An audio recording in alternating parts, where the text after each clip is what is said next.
Chinese activists critical of the CCP claim the regime has been part of a recent harassment campaign against them.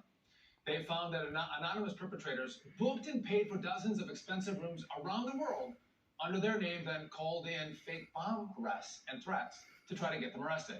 One of them is our next guest, Bob Fu.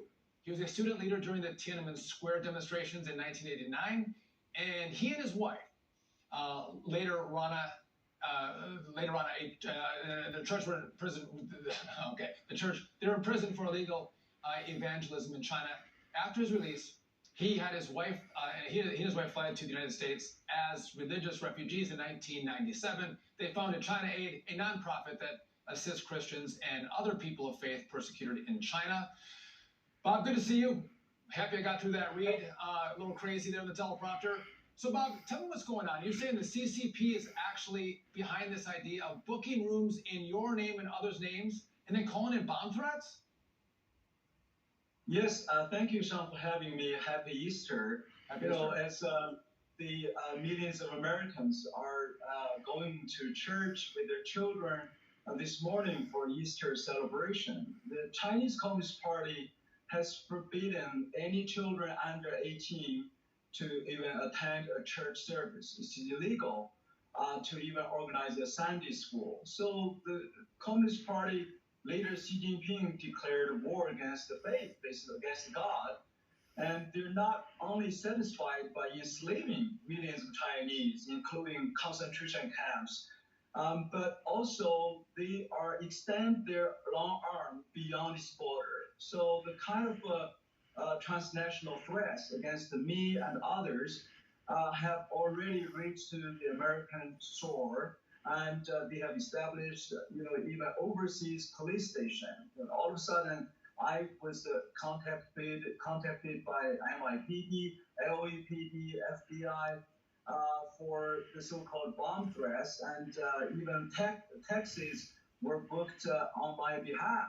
And basically, this is one new way of tactics to harass those who speak against the CCP's aggression. It shows the CCP wants to use its own economic power, because it costs a lot to book a hotel, and from New York to Houston to LA.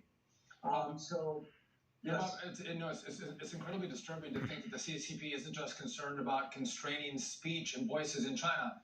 They're willing to go to the U.S., and whether it's against you who speak out against China, or Kevin McCarthy and members of Congress who might go to Taiwan or hold a meeting with the president of Taiwan.